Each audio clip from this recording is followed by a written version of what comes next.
Amma faqitut tahuraini fasolatu shahihatun ma'a wujubil i'adati alaihi. Bagaimana amma faqitut tahuraini? Adapun orang yang tidak menemukan dua alat bersuci berarti apa? Air atau debu. Kalau wudu atau tayamum, mandi dengan air atau tayamum. Bagaimana? Padahal syarat pertamanya adalah harus bersih dari hadas. Mereka tidak punya apa? Harus punya wudu. Kampanye harus punya wudu. Orang wudu harus pakai alat bersuci, air. Enggak ada air, debu. Tapi kedua-duanya tidak ada, air enggak ada, debu tidak ada. Bagaimana sholatnya?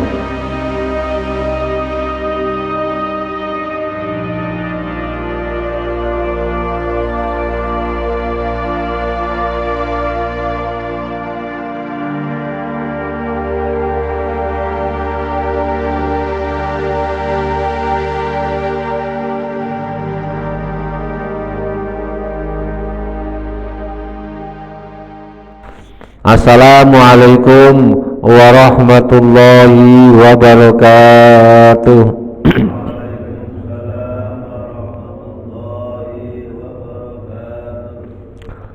Bismillahirrahmanirrahim. Alhamdulillahi rabbil alamin. Wa bihi nasta'inu ala umurid dunya waddin. Wassalatu wassalamu ala sayyidina wa maulana Muhammadin khatamil anbiya'i wal mursalin wa ala alihi wa sahbihi ajmain. Qalu subhanaka la ilma lana illa ma 'allamtana innaka antal alimul hakim. Rabbi shrah li sadri wa yassir li amri wahlul 'uqdatam min lisani yafqahu qawli, amma ba'd. Hadirin jamaah talim Masjid Al-Ikhlas, Perumahan Gria Lebakwangi 1, Sepatan Timur, Tangerang, Banten, yang senantiasa dimuliakan Allah Subhanahu wa taala. Syukur alhamdulillah senantiasa kita panjatkan kehadirat Allah atas segala nikmat dan karunia-Nya. Alhamdulillah kita masih diberikan sehat walafiat, panjang umur, bisa hadir di masjid ini dalam rangka untuk melakukan sholat subuh berjamaah. Semoga kehadiran kita di masjid ini bagian dari syukur kita kepada Allah. Semoga Allah memberikan, melimpahkan nikmat-nikmatnya yang lain kepada kita. Semoga kita istiqomah dalam melaksanakan ibadah kita sampai akhir hayat kita. Amin ya rabbal alamin. Selawat salam semoga tercurahkan pada baginda Nabi Agung Nabi Muhammad sallallahu alaihi wasallam dengan bacaan Allahumma sholli ala sayyidina Muhammad wa ala ali sayyidina Muhammad. Semoga kita kelak mendapatkan syafaatnya, di mana di hari yang tiada perlindungan kecuali perlindungan dari Allah, dan orang-orang yang mendapatkan syafaat Nabi, insyaallah mereka yang akan mendapatkan naungan dari Allah Subhanahu wa taala. Semoga termasuk kita jamaah Masjid Al-Ikhlas yang terhimpun di tempat yang mulia ini. Amin ya rabbal alamin. Hadirin jamaah talim sekalian, mari kita lanjut kajian pagi ini, yaitu tentang kajian ilmu fikih dengan materi Fathul Qorib, kitab Fathul Qorib. Kemarin syarat wajib sholat sudah selesai. Syarat wajib sholat, syarat yang diwajibkan untuk mengerjakan sholat kemarin ada berapa? Ada 3. Islam, baligh, berakal. Ini menurut madhab Syafi'i. Kalau menurut madhab yang lain, mungkin Imam Hanafi, Imam Maliki, syarat wajib sholat harus bersih dari hadas, baik kecil maupun hadas besar, suci dari najis. Ini wajib, syarat wajib. Tapi kalau Imam Syafi'i hanya 3, Islam, baligh, berakal. Syarat wajib itu kalau diibaratkan mereka yang lolos seleksi, lolos kualifikasi, lolos kualifikasi, lolos seleksi. Kalau umpamanya dalam tim atlet, mereka yang lolos dalam kualifikasi atau lolos lolos terpilih. Oh, ini yang masuk, ini yang masuk. Jadi yang masuk, yang wajib melaksanakan sholat, mereka yang pertama Islam, berarti di luar Islam tidak wajib sholat. Kalau murtad, mereka wajib sholat tapi sholatnya tidak sah. Yang tidak wajib adalah kafir asli. Kafir asli tulen dari kecil, ya, dari kecil mereka memang tidak beragama Islam. Sekarang memasuki syarat sahnya sholat. Faslun ay hadza faslun wa syaraitu sholati, beberapa syarat sholat qablat tuhuli, sebelum masuk sholat, via di dalam sholat, khamsatu asya, itu 5 perkara. Beberapa syarat untuk dipersiapkan sebelum melakukan sholat. Kalau syarat sah sholat ini syarat yang harus dipersiapkan sebelum melaksanakan sholat. Jadi istilahnya sebelum kita gelar sajadah itu syaratnya harus sudah beres. Sebelum kita Allahu Akbar angkat kedua tangan, ini syarat sahnya sholat harus sudah disiapkan.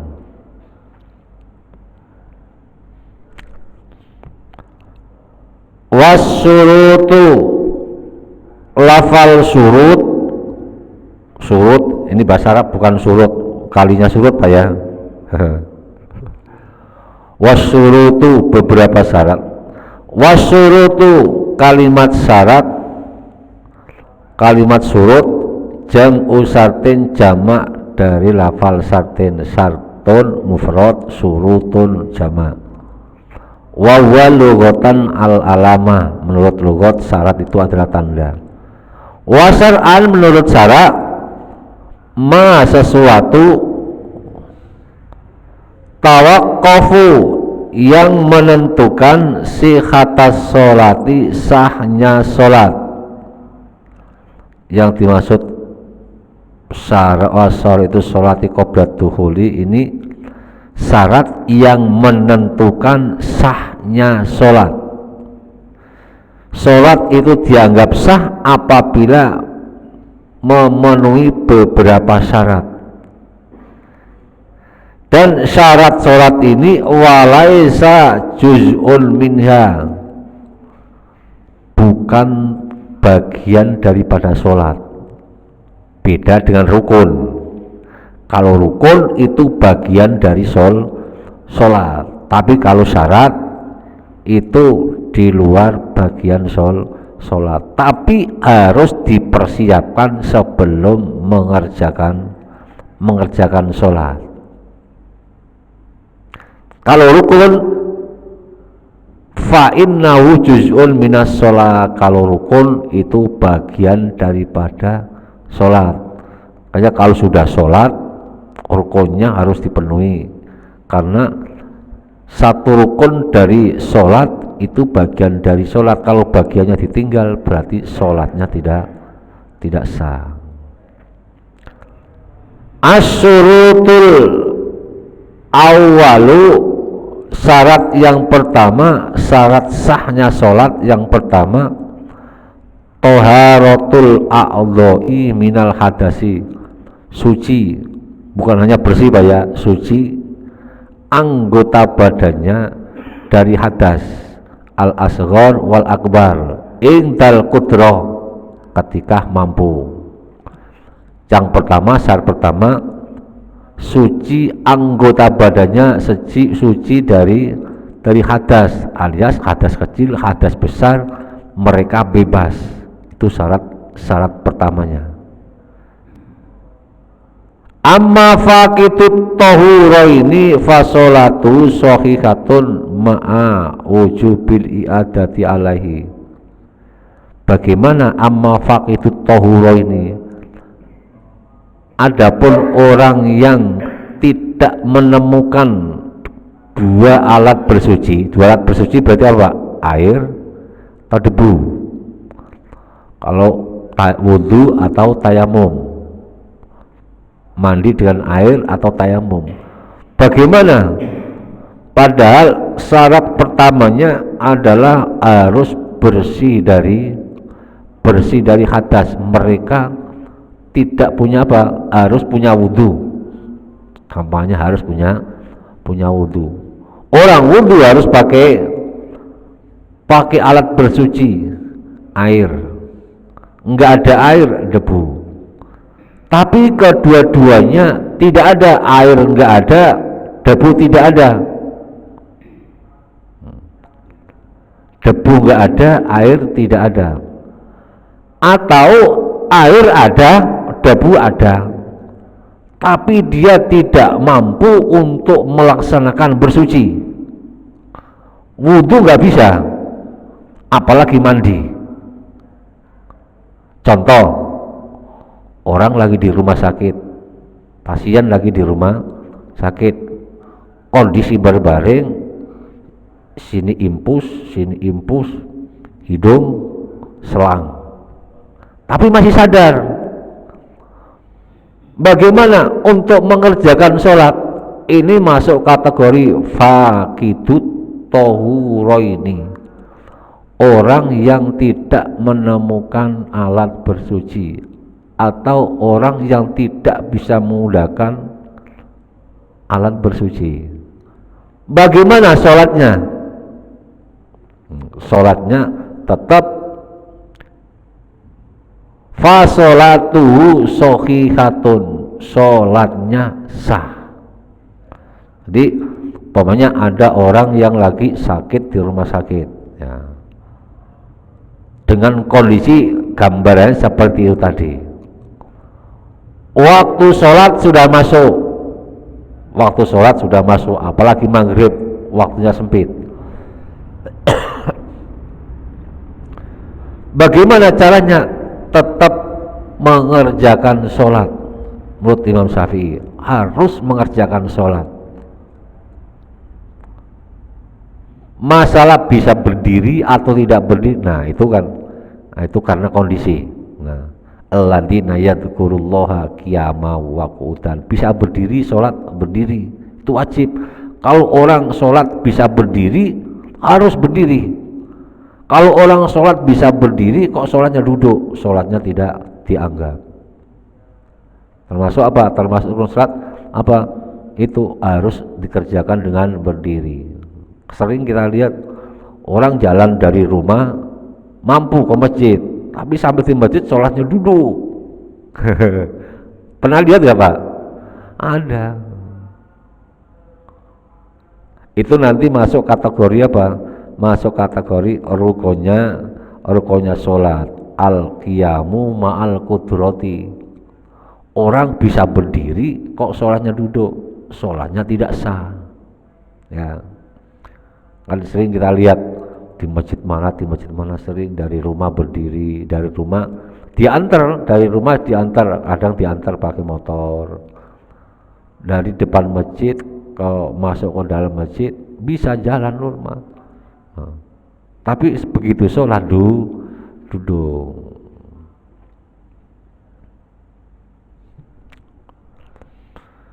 Jadi tetap mengerjakan sholat. Fa sholatuhu shohihatun, sholatnya tanpa wudhu, tanpa apa?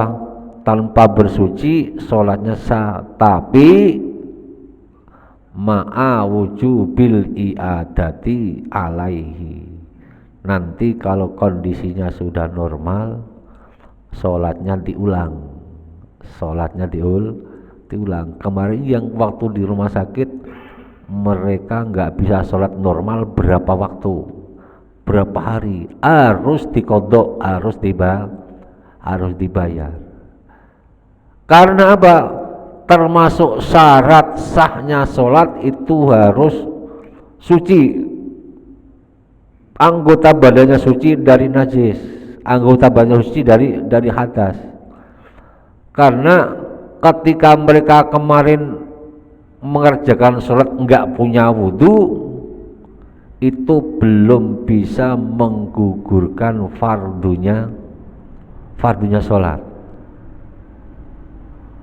Kenapa harus mengerjakan sholat dengan kondisi seperti itu? Lihurmatil waktu, untuk menghormati waktunya sholat. Ini menggambarkan bahwa apa? Sholat sangat penting, jangan sampai ditinggalkan. Orang sakit pun tetap mengerjakan sholat, apalagi kita dikasih sehat dalam kondisi apapun, kesibukan apapun, tetap mengerjakan sholat.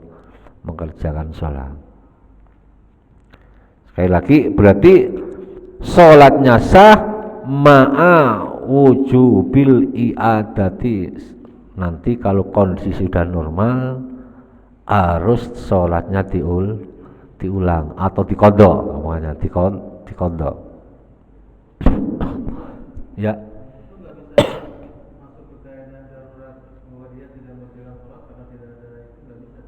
Tetap mengerjakan sholat. Ya. Daruratnya karena apa? Tidak bisa apa? Karena tidak bisa menggunakan air.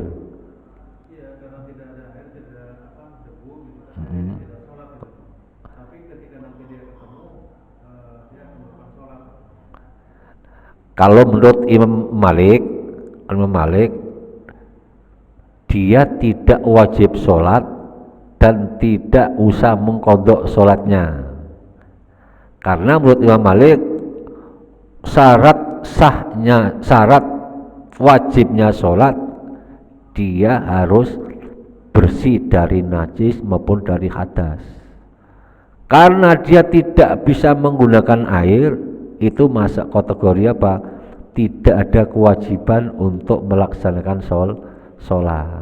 Tapi kalau menurut Imam Syafi'i, itu dalam kondisi darurat masuk kategori rukhsah, boleh tidak wudhu tapi tetap sholat. Nah, karena dalam ayat sholat nggak bisa berdiri dengan duduk nggak bisa berbaring nggak bisa dengan isyarat. Itu menggambarkan pentingnya sholat. Itu yang dimaksud darurat seperti itu. Tidak harus dikerjakan secara normal, rukuk, sujud seperti biasa. Karena kita kalau di darurat lagi sakit, duduk di rumah sakit, tangan diinfus, kabel dan bermacam-macam. Nah, tuh tetap mengerjakan sholat dengan kondisi yang ada. Nanti kalau sudah sembuh, sudah bebas dari itu semua, sholatnya diulang. Musa dulu apa? Dikodok, dibayar selama berapa waktu mereka meninggalkan sholat. Itu Pak Irman ya? Kurang jelas tidak? Sudah jelas belum? Ya, maksudnya dikodok aja gitu, nanti aja sholatnya tetap nggak bisa. Kalau tapi tetap mengerjakan sholat dengan kondisi yang ada. Ini taubahnya dengan apa nanti? Wa taharatun najsi, anggota badannya bersih dari hadas maupun bersih dari najis. Bersih dari najis. Tapi najis alladzi la yufa, najis yang tidak bisa diampuni, yang tidak bisa ditolerir dalam kondisi mau sholat, badannya kena najis, tempatnya kena najis, pakaiannya kena najis. Tapi kalau najisnya najis yang masih bisa ditolerir, itu sholatnya sah. Tapi kalau najisnya tidak bisa ditolerir, najis yang mutawasithah,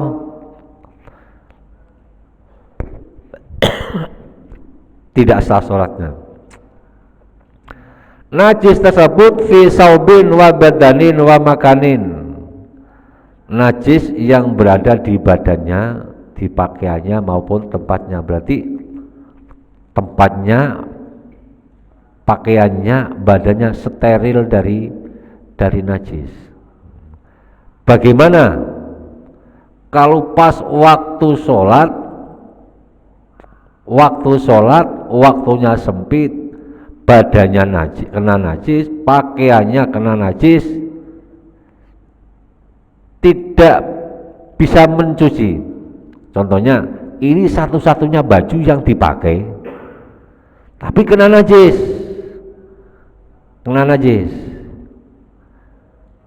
Kalau dicuci tidak memungkinkan, ganti nggak bawa. Bagaimana caranya? Tetap mengerjakan sholat, tapi dalam kondisi darurat itu tadi.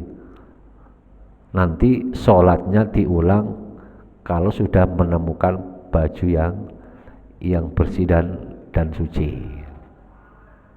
Taubannya tadi, orang yang lagi sakit di rumah sakit, di samping dia nggak bisa mengambil wudhu, kemudian tangannya penuh darah, nggak bisa nyuci, kemudian yang nungguin tidak ada, susternya nggak bisa membersihkan hanya dilap. Apa cukup? Pernah darah banyak, bersihnya hanya dilap. Padahal membersihkan najis harus dibasuh. Dengan kondisi seperti itu tetap mengerjakan sholat, nanti sholatnya diqadha kalau kondisi sudah normal. Ingat sekali lagi, berarti apa? Sholatnya tetap dikerjakan. Taubahnya, orang lagi kerjanya di tempat yang tidak bisa terhindar dari najis,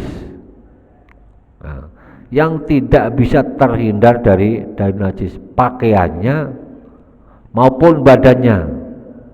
Kalau badan masih bisa disucikan, bisa dibersihkan banyak air. Tapi kalau baju, padahal sini syaratnya harus apa? Bersih dari hadas dan najis. Dengan kondisi seperti itu, apa itu masuk kategori darurat? Harus kita disiasati. Darurat itu harus sekali, 2 kali, 3 kali maksimal. Kalau tiap hari begitu, harus diupayakan. Berarti harus bawa ganti baju. Nanti waktunya sholat bisa mengerjakan sholat. Bagaimana kalau di tempat yang tidak memungkinkan, maksudnya tidak mungkin, dia lagi bepergian di suatu tempat, menemukan kondisi seperti itu. Itu masuk kategori darurat. Waktu sholat sudah masuk, bajunya kena najis, nggak bisa dibersihkan, nyari air susah, fasolatuhu, masuk kategori fasolatuhu shahihatun ma'awjubil i'adati alaihi. Itu tujuannya apa? Menggugurkan dosa. Jadi sholat yang kita kerjakan dengan kondisi seperti itu, berarti kita sudah apa? Tidak tertulis dalam dosa. Kalau masih ditinggalkan, nah berarti dosanya kena, cuman apa, agak ringan karena kondisi seperti itu.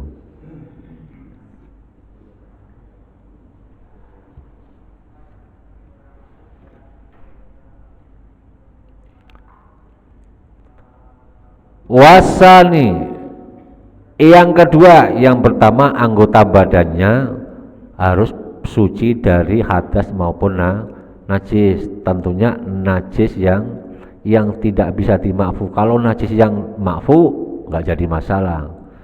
Najis yang makfu kemarin termasuk pembahasan dalam najis makfu, yaitu apa? Najis yang ringan, termasuk najis ringan. Contohnya darah termasuk najis nggak Pak? Nah, najis. Contoh umpamanya baju kita kena darah, sudah dicuci, tapi bekas darahnya warnanya masih ada, itu tidak jadi masalah, itu masuk kategori makfu. Baju kita, celana kita, sarung kita kena kotoran darah, mungkin kenanya sudah lama, nyucinya lambat ya, jadi bekasnya itu hilangnya lama. Kalau sudah dicuci tapi untuk menghilangkan bekas itu masuk kategori makfu. Jadi taubahnya seperti apa? Kita megang kunyit ya Pak ya, megang kunyit, marut kunyit, setelah diparut jarak berapa menit tangannya dicuci, warna kuning dari kunyit ini nggak bisa hilang, itu taubahnya seperti kalau kunyit kan otomatis bersih.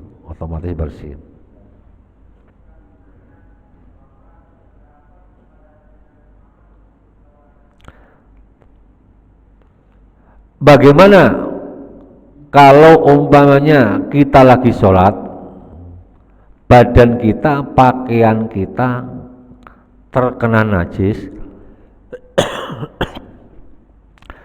tapi tidak sengaja,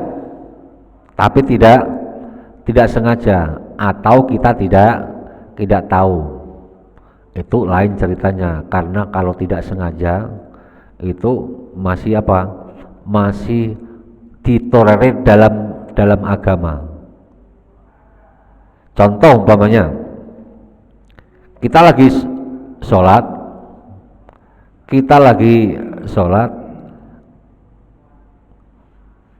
ketika sholat tersebut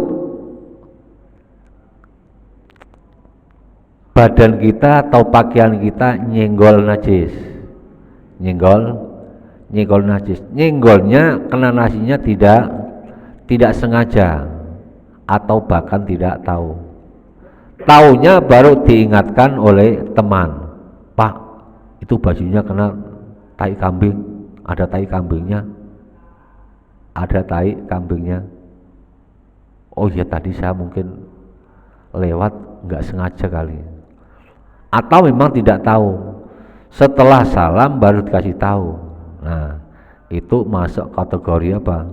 Sholatnya tetap sah, sholatnya tidak usah diulang, karena walaupun badannya kena najis, dia sholat membawa najis karena dia tidak tahu. Kalau tidak tahu berarti dia tidak kena hukum. Walaisa alaikum junahun fima akhtatum, tidak dosa jika kalian berbuat salah tapi salahnya tidak disengaja.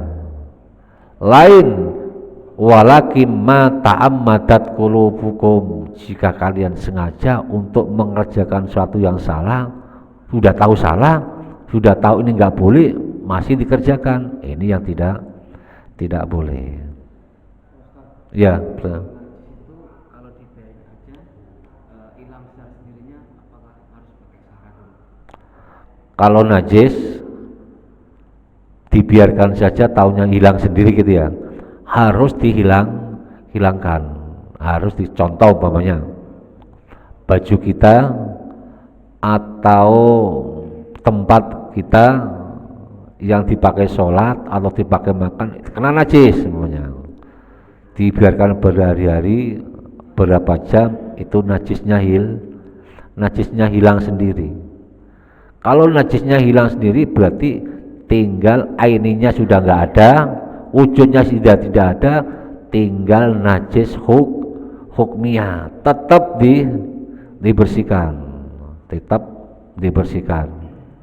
Lain halnya umpamanya apa? Najis itu kering, umpamanya ya. Najis itu kering, nggak tahu itu tai ayam atau tai kambing atau tai kebo umpamanya, atau bahkan tai orang umpamanya ya. Kering, biarpun itu kering, wujudnya najis tetap hukumnya najis. Tapi apabila najis itu kita sentuh, kita pegang, asal yang kita buat megang itu tangannya kering,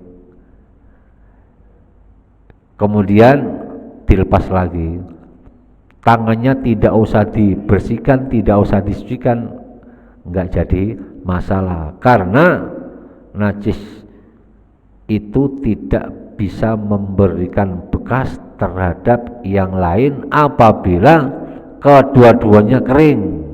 Sekali lagi berarti najis walaupun itu dibiarkan hilang dengan sendirinya tidak bisa suci dengan sendirinya. Kalau dibiarkan sendirinya di halaman kena hujan, ya itu pasti langsung bersih, langsung suci itu Pak. Gitu Pak Jenny ya gitu. Gimana? Coba kasih gambaran.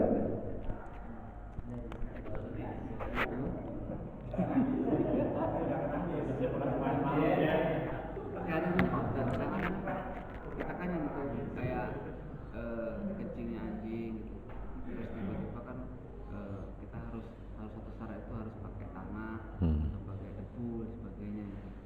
Itu kan biasanya kan ada tanah yang harusnya kering tapi adanya basah, itu kira boleh nggak itu? Tanahnya basah. Tanahnya basah. Enggak apa-apa, enggak, tanah itu biarpun kering maupun basah sama aja, yang penting dicampur tanah atau debu gitu. Kembali lagi, walaupun anjing itu, babi itu hukumnya najis, tapi kalau dia itu kering, ya Pak ya, kering, itu kita sentuh, itu hukumnya tangannya kita nggak usah disucikan, nggak usah dibasuh, nggak jadi masalah. Lain halnya, anjingnya kering, tapi tangan kita basah. Tahu sebaliknya, tangan kita kering, tapi anjingnya basah. Jadi an-najsu idza laqa syai'an tahiron. An-najsu in laqa syai'an tahiron. Najis jika bertemu dengan suatu yang bersih, ya. Wahuma jafani, kedua-duanya kering, tangannya kering, najisnya kering. La yunajjisuhu. Jadi tangan tersebut pada yang kena najis itu tidak bisa tidak mendapat hukum najis. Nah, tadi yang disampaikan Pak Anjing itu, jadi kalau najisnya anjing, memang najis besar Pak ya, harus disucikan dengan dibasuh 7 kali, salah satunya dicampur dengan tanah. Kalau memang itu tiap hari seperti enggak jadi masalah, berarti harus dipersiapkan, harus kita nyimpen tanah, itu Pak ya. Nyimpen mungkin di kantong, di motor, ya, atau di tempat yang lain. Sewaktu-waktu kita mengalami seperti itu, nggak usah pusing. Keran banyak, ya, keran banyak, cuci 7 kali, sebagian tanam. Itu Pak Jendi ya. Sekedar yakin bersih aja gitu Pak Ustaz. Dan kita kan juga kadang-kadang tiba kita ragu nggak menjalankan, nggak menjalankan sholat, ya kita yakin aja bahwa apa yang kita lakukan itu bersih. Nah, itu perlu emang kita yakin, hakul yakin, kita yakin bahwa barang yang kita pegang ini adalah suci, bebas dari najis. Jangan sampai ragu-ragu, was-was, ini suci apa enggak, cepet ambil kesimpulan. Tak mayari buka ila mayari buka. Tinggalkan sesuatu yang kamu menjadi ragu sampai kamu tidak menjadi ragu. Dalam hal apapun, dalam hal apapun. Berkaitan dengan najis, berkaitan dengan ini halal haram, berkaitan dengan apa hal yang baik dan yang buruk, itu cepat ambil kesimpulan. Tak mayari buka ila malayari buka. Tak tinggalkan mayari buka, sesuatu yang menjadi kalian bingung, ragu, ila malayari buka, sampai kamu tidak menjadi ragu. Ya. Kalau yang keluar dari anggota kita itu apakah semuanya najis, Pak? Contoh misalkan keringat ataupun air mata itu. Bagaimana maksudnya? Yang keluar dari anggota tubuh kita itu kan apakah semuanya najis, Pak? Oh gitu ya, ya. Keringat, air mata itu.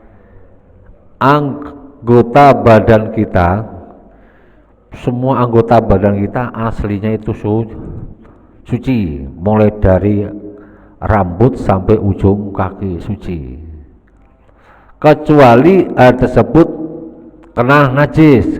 Najis itu dari luar maupun najis dari dalam. Najis yang keluar dari dalam contohnya darah, kotoran. Kalau keringat suci hukumnya apa?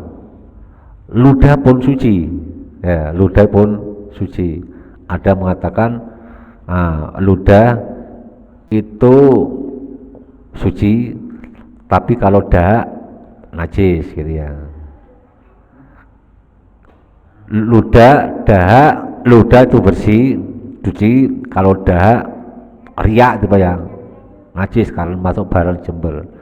Walaupun itu keluar dari badannya sendiri, ada yang najis, ada yang suci.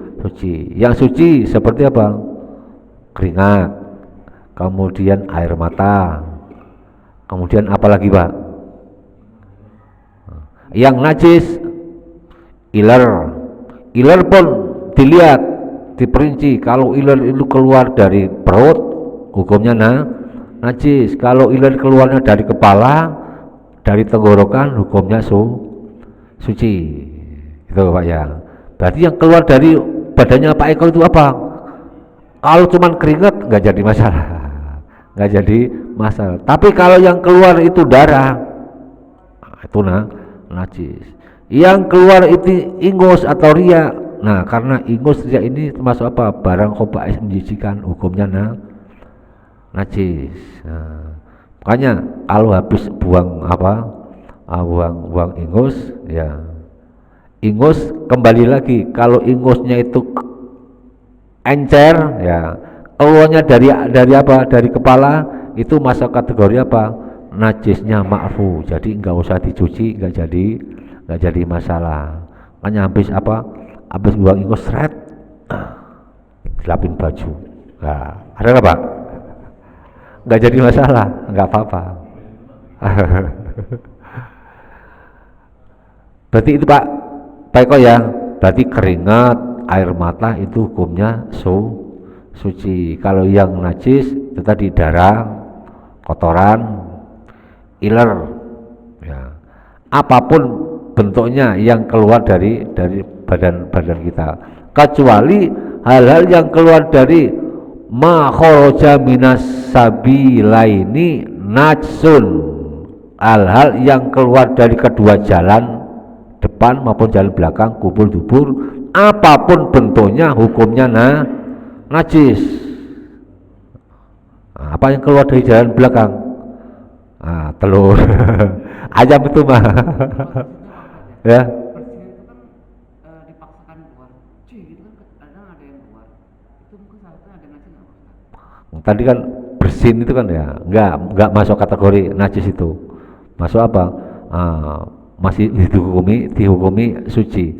Makhoroja yang keluar dari hidung, dari mulut, makanya lihat kondisinya. Kalau hanya berupa air, berupa ludah, berupa ingus yang encer, itu tidak najis. Keluar bersihin seret mercik kemana-mana, hukumnya tetap suci, tidak kategori najis. No.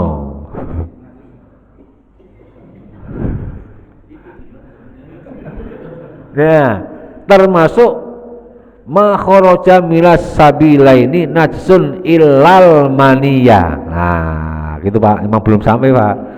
Kecuali air mani, kecuali air sperma. Tapi kenapa air mani itu tidak dihukumi najis ya? Kenapa harus mandi? Kenapa harus mandi? Karena inilah termasuk apa? Agama Islam memberikan gambaran orang yang habis keluar sperma itu seperti apa? Seperti tenaganya hilang, tenaganya kurang, lemas dan lain sebagainya. Supaya mengembalikan kondisi normal harus mandi. Termasuk itu apa alasannya seperti itu. Ma kharaja minas sabilain najsun ilal maniya, kecuali mani. Tapi keluar mani tidak apa? Keluar air mani walaupun itu tidak najis tapi harus mandi, karena itu termasuk hadas besar. Cara menghilangkan hadas besar harus dengan mandi, tidak cukup dicuci dengan air. Tapi keluarnya air mani itu tidak membatalkan wudu loh Pak ya, tidak membatalkan wudu, tapi harus mandi. Sama aja gitu Pak ya. Jelas Pak Iko? Ya, berarti itu Pak ya, kecuali itu ya, kecuali itu, tapi harus mandi. Ada pertanyaan lagi Pak? Satu lagi?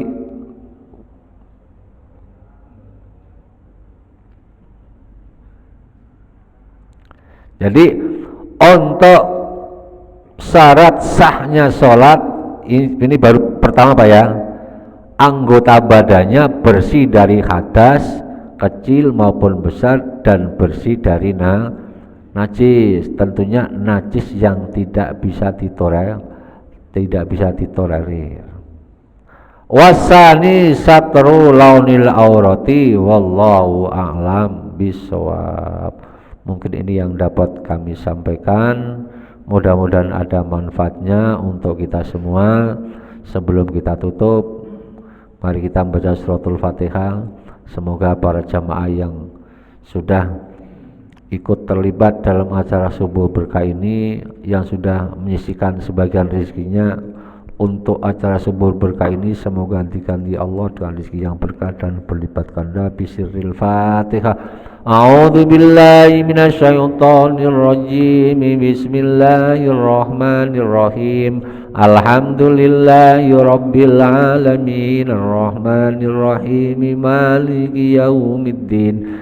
Iyyaka na'budu wa iyyaka nasta'inu, ihdinas siratal mustaqim, siratal ladzina an'amta 'alaihim ghairil maghdubi 'alaihim waladdallin. Amin.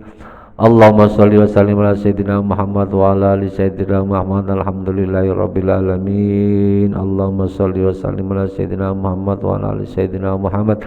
Ya Fatahu ya Alim, iftah lana fatan qariba wa alimna ilman nafi'a. Allahumma alimna ma 'allamtana, alimna ma la 'allamtana, alimna